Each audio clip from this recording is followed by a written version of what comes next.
Okay, so let's start this deep dive with an image. Probably one many of you remember, actually. It's 1984, black and white photo. 14-year-old Tina Resch in Ohio. And she's recoiling while this telephone is just hanging in midair beside her. Right, the receiver, the cord, everything. That photo went everywhere. Instantly, she was the proof, you know? Telekinesis, poltergeists, the real deal. The poltergeist girl. Exactly. But that's just the first kind of shocking chapter. Because the Tina Resch in that photo, well, she later changed her name to Christina Boyer. And today, she's serving a life sentence in Georgia. Yeah, for the murder of her own daughter, Amber, who's just 3 years old. That was back in 1992. It's an incredibly jarring contrast. It really is. And that's what we want to unpack here.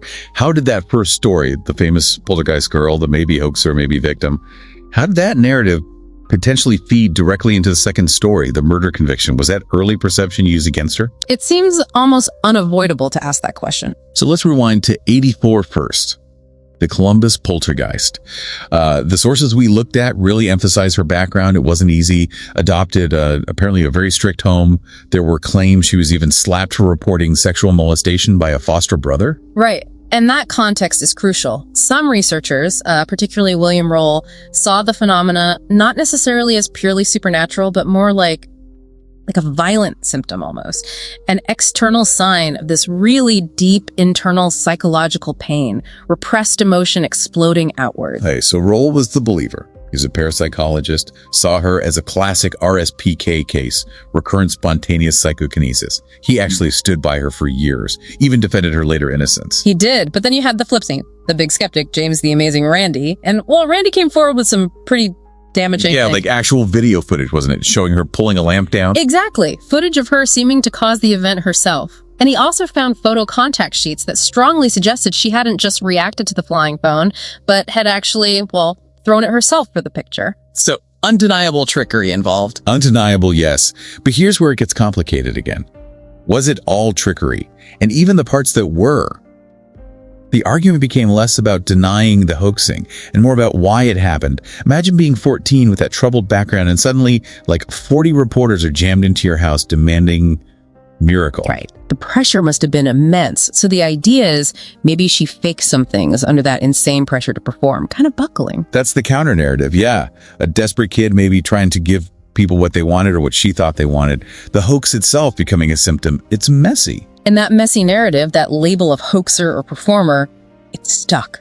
Fast forward a few years, she changes her name to Christina Boyer, tries to leave Tina Resch behind. She moves to Georgia, apparently trying to get help after escaping a couple of abusive relationships. But then, April 14th, 1992, the absolute tragedy. Her daughter, Amber, is found unresponsive.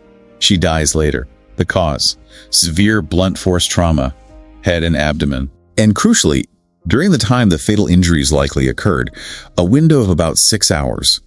Amber was with Christina's then boyfriend, David Herron. Correct. Herron was caring for her. Both he and Christina were arrested. And immediately, that past comes rushing back in, doesn't it? Oh, instantly. The media labels her telekinetic mom, her history, the poltergeist stuff, the accusations of hoaxes.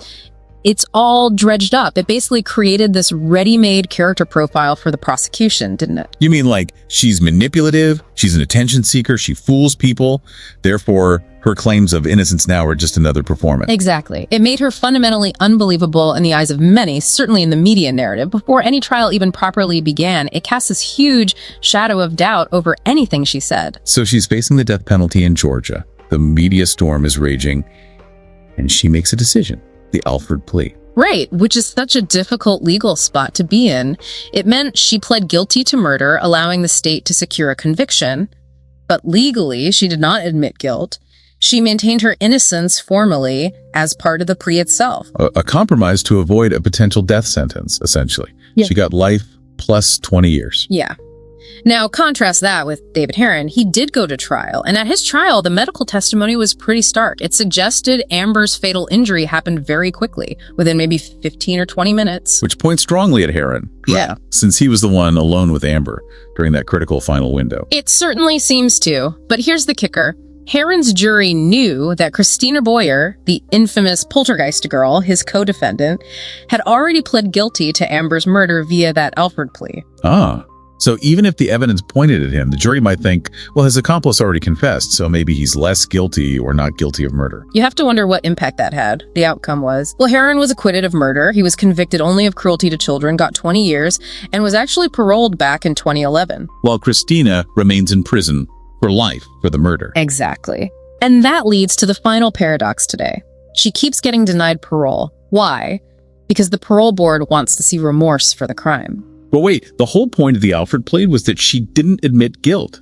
She maintained innocence. Precisely. So to show remorse, she'd have to renounce the very claim of innocence the plea was supposed to protect. She's trapped.